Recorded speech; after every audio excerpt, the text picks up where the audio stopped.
పవిత్ర జయరాం ఈ పేరుకి పెద్ద పరిచయం అక్కర్లేదు. కన్నడ, తెలుగు ఇండస్ట్రీలో సీరియల్ నటిగా మంచి గుర్తింపును సాధించింది.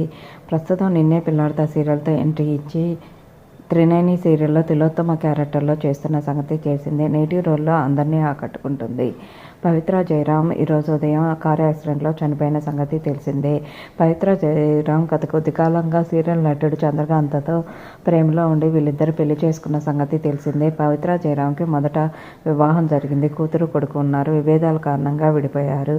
ఇప్పుడు సీరియల్ నటుడు చంద్రకాంత్నే గత కొద్ది కాలంగా రిలేషన్లో ఉంటూ వీళ్ళిద్దరు పెళ్లి చేసుకున్న సంగతి తెలిసిందే. ముందు చేసిన ఈ వీడియోస్ అన్నిటినీ కూడా షేర్ చేస్తూ రోజుకొకటి షేర్ చేద్దాం అనుకున్నాం పాప, కానీ నువ్వు వెళ్ళే లోపల నేను ఈ వీడియోస్ అన్నీ షేర్ చేయాలి అనుకున్నాను. అందుకే షేర్ చేస్తున్నాను. నువ్వు నన్ను వదిలి వెళ్ళిపోతున్నావు. ఎందుకు వెళ్ళిపోయావు పాప? మనం అనుకున్నది ఏంది, రోజుకొక వీడియో షేర్ చేయాలని. బట్ నువ్వు లేకుండానే నేను వీడియో